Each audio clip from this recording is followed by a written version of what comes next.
Uma pergunta que muita gente me faz é: dá pra fazer a modelagem de uma casa inteira dentro do Blender e fazer um projeto de arquivício profissional utilizando somente o Blender? E a resposta é sim, é óbvio que dá. E nesse vídeo eu quero mostrar pra você como que eu fiz esse render aqui.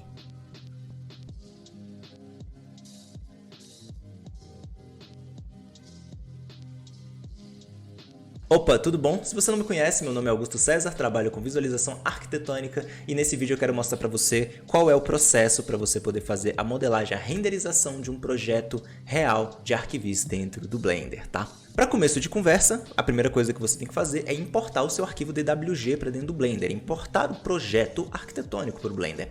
Infelizmente, o Blender não suporta o arquivo DWG, afinal esse arquivo ele é proprietário da Autodesk e a Autodesk não tem intenção nenhuma de prover esse arquivo para o concorrente, né? Então a gente acaba tendo que fazer outra coisa, que é pegar esse arquivo DWG, salvar ele em DXF ali no seu software CAD e o arquivo DXF a gente pode importar dentro do Blender, basicamente ligando um addon ali no painel de propriedades, tá?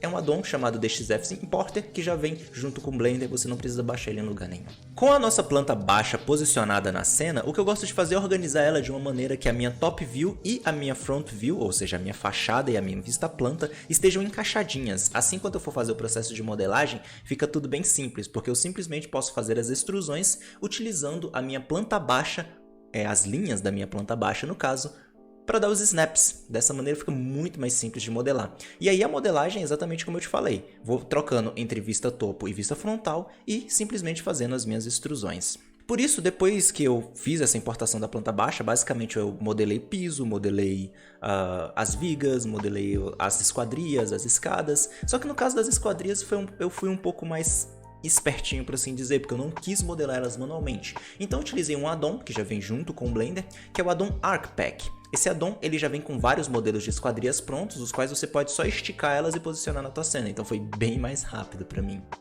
E perfeito, com isso, como você pode visualizar, a cena já foi ganhando ali a sua forma, então depois eu meramente comecei a dar uma mexida ali nos vidros para eles ficarem com um aspecto um pouco melhor e eu consegui enxergar através deles na viewport, né, que é uma opção que o Blender tem. Você pode colocar um canal alfa no seu objeto para você poder fazer com que ele fique semi-transparente. E além disso, depois que os vidros já estavam organizados, eu já conseguiria ver como que os meus interiores estariam em relação aos exteriores da minha cena, né? Então eu comecei a fazer a modelagem dos interiores, que no caso dessa obra era uma modelagem relativamente simples, né? Basicamente uma grande ilha com todas as appliances da nossa obra ali no meio. E depois, basicamente o que eu fiz foi ver como é que a minha obra estava e eu fiz a organização das collections, que é o sistema de layers, entre muitas aspas, do Blender, tá? O Blender ele tem um sistema de collections que ele permite que você organize a tua cena de uma forma muito tranquila, né? Então você consegue colocar collection dentro de collection e fazer uma organização hierárquica bem apropriada. Se você é uma pessoa como eu que gosta de tudo organizadinho, então o Blender é um software que é um prato cheio para você, porque ele permite organização.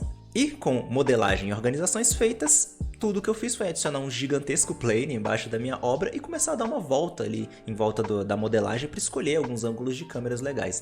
Eu acabei escolhendo dois ângulos, um ângulo de vista 45 graus e um ângulo frontal que mostra a obra inteira, né, com toda a sua imponência, a sua verticalidade, por assim dizer.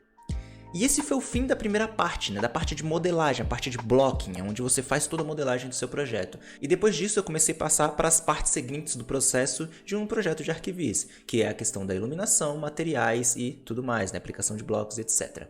Então depois da modelagem, antes de passar para a iluminação propriamente dita, eu fui atrás de algumas referências, tá? Eu já tinha algumas referências de imagem, assim, de como que essa obra era no mundo real, né? Então era mais fácil de fazer a modelagem porque ela já estava pronta, né? Você não precisava ficar adivinhando coisas baseadas no projeto. Mas eu busquei mais referências relativas ao mood que eu queria trazer para minha cena. Quando eu falo mood, eu digo que eu quero... O que eu quero apresentar na minha cena? Um céu de verão, um céu azul, um céu nublado, uma blue hour, um clima chuvoso, enfim. Então eu fui atrás mais daquele clima céu azul, clima de verão mesmo, que era onde a maioria das fotos, né, dessa obra eram feitas. Então ou era num clima de verão com céu bem azul ou num clima de outono. Eu acabei preferindo o clima de verão, exatamente porque esse céu azul, aquela nuvem bem branca é muito parecida com as obras e com os renders brasileiros, né? Então acabei puxando mais para esse lado assim mais BR, por assim dizer. Feito isso, eu escolhi um mapa HDRI e apliquei ele na minha cena. E no Blender é bem tranquilo de fazer isso. O Blender tem uma aba chamada World, que é uma aba de mundo, ou seja, uma aba onde você pode colocar o teu mapa HDRI. Então, você não precisa de objetos, né, como é o caso do V-Ray com SketchUp, que você precisa de uma Dome Light no meio da sua cena. Não, você tem uma aba focada só nessa parte de iluminação global, onde você pode plugar o teu mapa HDRI e rotacionar ele, é bem tranquilo.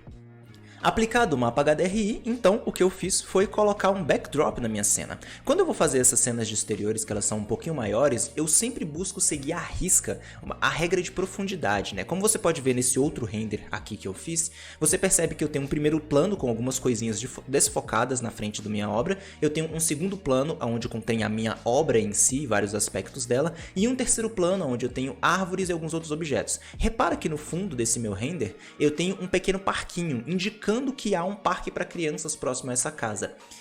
Esse pequeno detalhe é algo que adiciona muito na nossa cena, algo lá no fundo. Então eu gosto de começar sempre de trás para frente, ou seja, do fundo até o mais próximo da minha câmera, para poder envolver o máximo de aspectos na minha cena. E nessa minha cena da casa Farnsworth não foi diferente. Eu coloquei um backdrop, que é basicamente um plano com uma imagem de um fundo bem grande, e coloquei esse backdrop cercando toda a minha cena, né? No caso eu fiz 4 duplicatas dele e coloquei em volta de toda a minha cena, já para começar a ter alguns reflexos, ver um horizonte e tudo mais. Isso era exatamente para minha cena ter um horizonte, né? E conforme eu fosse trazendo mais coisas para frente desse backdrop, mais preenchida a minha cena ficaria. Além do backdrop, eu também fui fazer o terreno, e para fazer o terreno no Blender, ao invés de eu ficar esculpindo ou tentando fazer assim alguma coisa diferente, eu acabei utilizando um addon, que você pode ligar ele dentro do próprio Blender, ele já vem com o Blender, que é um addon chamado ANT Landscape Generator. É um addon muito massa, que ele tem vários presets de terrenos, né? Eu escolhi um preset de terreno ali que tivesse uns morrinhos e eu fui achatando esse terreno apenas para ele ficar com leves relevos. E esses leves relevos darem uma variada no meu piso, até porque eu não queria ter um piso 100% plano, né? Isso não é realista.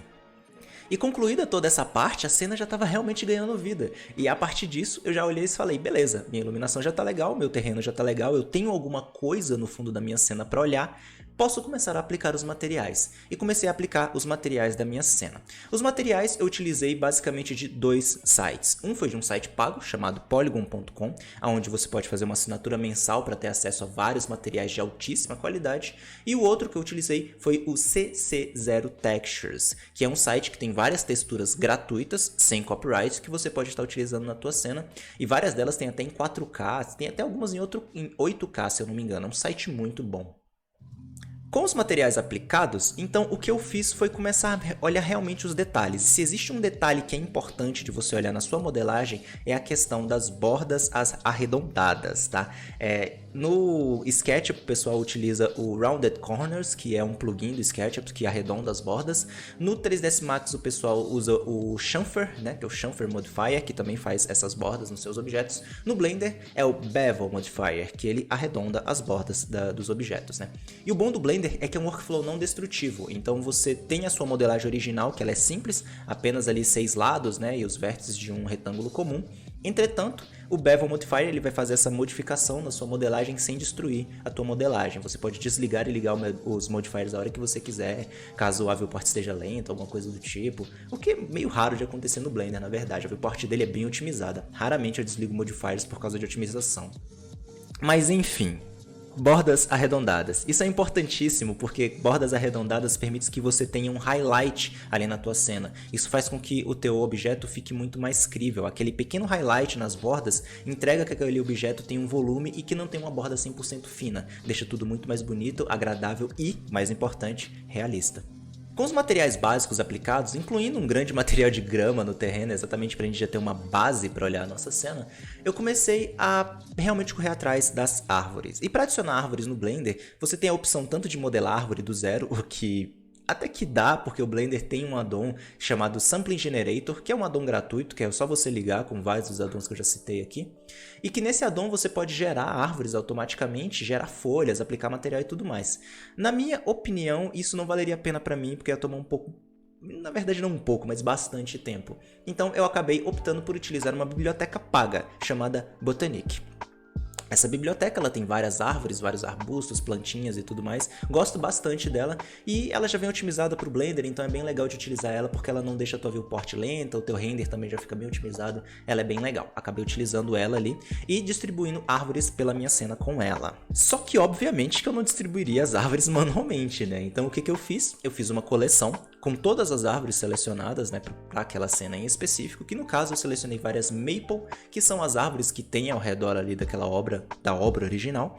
Coloquei elas numa coleção específica e distribuí elas ao redor do meu objeto utilizando um círculo, né, basicamente um semicírculo na verdade.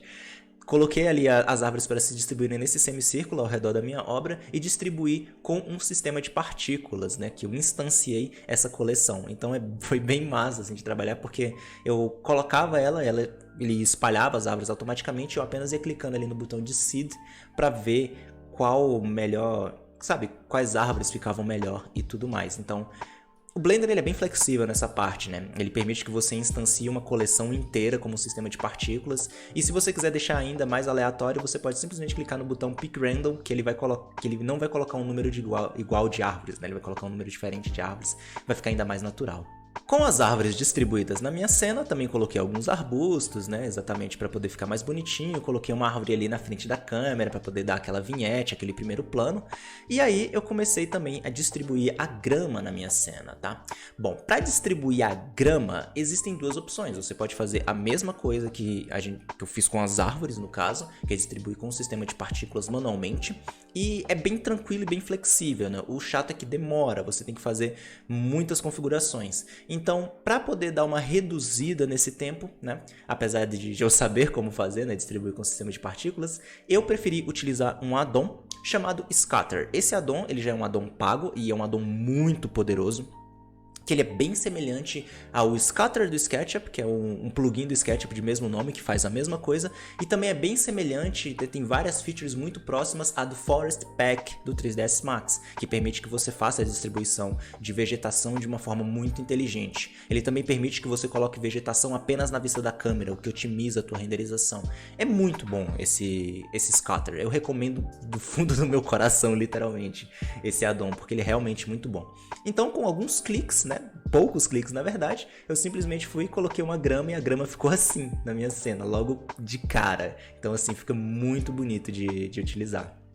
Com a grama distribuída, as árvores distribuídas, eu dei uma preparada no meu arquivo para fazer alguns renders teste e vi que o resultado já estava ficando bem agradável. E aí eu comecei a passar realmente para a parte de pós-produção.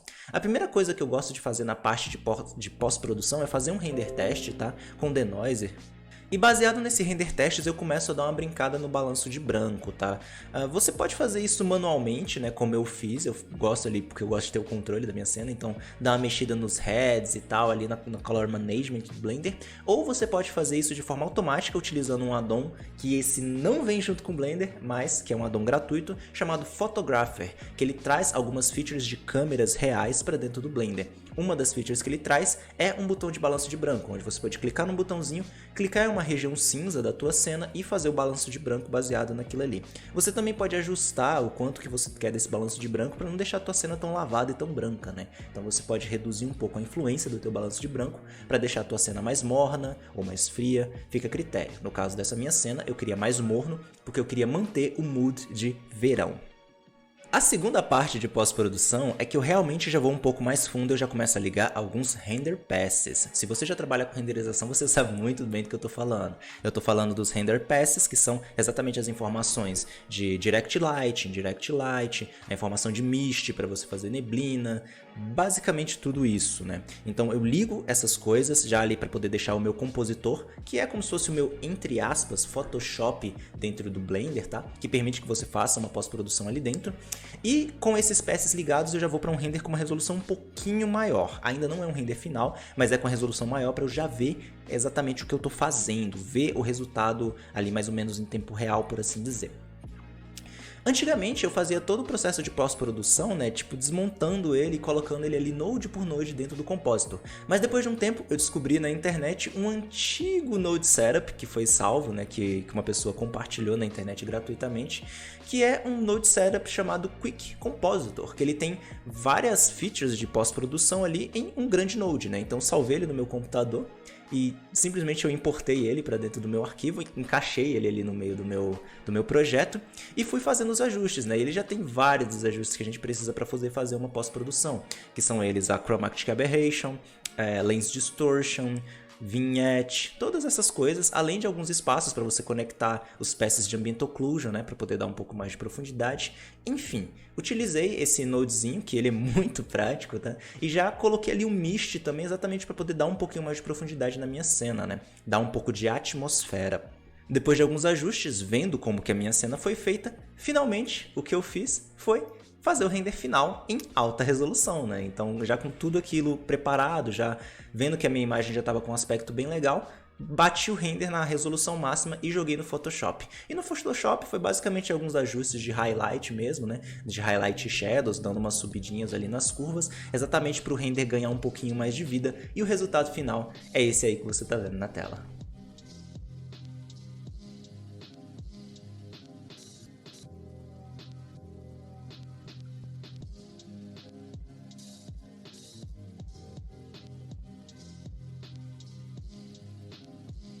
Se você gostou do que você assistiu até aqui, então eu acho que você vai gostar de saber que isso que eu te mostrei é nada mais do que um overview do novo módulo que está sendo acrescentado no meu curso de Blender para Arquitetura e Interiores. Esse novo módulo é o módulo dessa mesma casa, onde eu vou te ensinar passo a passo tudo que eu mostrei aqui. Não vai ser só esse overview, eu vou te mostrar passo a passo como que você vai construir pedaço por pedaço dessa mesma cena que você viu aí na tela do seu computador. E não só isso, essa atualização do curso de Blender para Arquitetura e Interiores é uma grande atualização.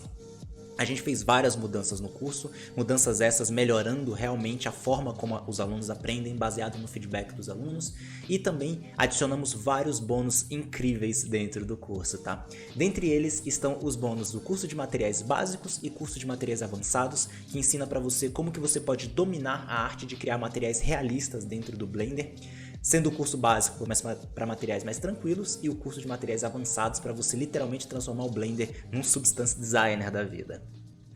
Outro bônus que a gente também está acrescentando é o curso de modifiers, que ensina você todos os modifiers mais úteis do Blender um por um, assim você não vai precisar ter que ficar pesquisando na internet. Mais de 4 GB de material de apoio para você poder acompanhar as suas aulas e um dos bônus que eu estou mais animado em anunciar para você, o curso de Blender para Projeto Arquitetônico. Esse é um curso criado pela minha parceira Mônica Barcelos, uma arquiteta do Rio de Janeiro, e ela desenvolveu um método que permite que você utilize o 3D do Blender para fazer as suas plantas, cortes e fachadas sem sair do Blender, tá? Então você vai conseguir fazer tanto a parte 3D quanto a parte 2D do seu projeto, se você quiser. Então vai estar tudo isso incluído como bônus dentro do curso de Blender para Arquitetura e Interiores, beleza? Enfim, se você gostou, já sabe, clica no gostei, se inscreve no canal e clica no sininho das notificações, assim toda vez que eu fizer um novo vídeo, um novo tutorial, você vai ser avisado. Comenta aqui embaixo se você tiver qualquer dúvida a respeito do Blender, do curso ou sobre qualquer assunto, vamos conversar aí embaixo. Um forte abraço para você e te vejo no nosso próximo vídeo. Até mais!